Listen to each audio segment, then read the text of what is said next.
রামকৃষ্ণ মঠ ও মিশনের অন্তর্বর্তীকালীন অধ্যক্ষ হলেন স্বামী গৌতমানন্দ। তিনি সহ অধ্যক্ষ ছিলেন।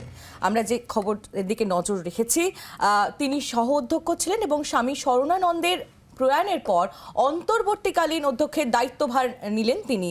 আমরা দেবব্রত ঘোষ, আমাদের প্রতিনিধি, তার কাছে চলে যাব। দেবব্রত, দেখো, রামকৃষ্ণ মঠ ও মিশনের ষোড়শ অধ্যক্ষ মহারাজ স্বামী শরণানন্দের দেহাবসানের পর অন্তর্বর্তীকালীন অধ্যক্ষ হিসেবে দায়িত্ব নিয়েছিলেন স্বামী গৌতমানন্দজি, এবং ওসি পরিষদের যে বিশেষ বৈঠক হয় সেই বৈঠকে সর্বসম্মতভাবেই সিদ্ধান্ত নেওয়া হয় যে একেবারে বলা যায় যে পাকাপাকি ভাবেই রামকৃষ্ণ মঠ ও মিশনের অধ্যক্ষ হচ্ছেন গৌতমানন্দজি মহারাজ। এবং আজ সাংবাদিক সম্মেলন করেন এবং রামকৃষ্ণ মঠ ও মিশনের সাধারণ সম্পাদক স্বামী সুবীরানন্দজি তিনি জানান যে গৌতমানন্দজি মহারাজ তিনি পুরো দায়িত্বভার নিচ্ছেন এবং তিনি প্রেসিডেন্ট মহারাজ হচ্ছেন রামকৃষ্ণ মঠ ও মিশনের।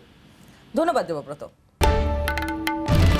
বাংলার আওয়াজ, বাঙালির আবেগ, জি 24 ঘন্টা।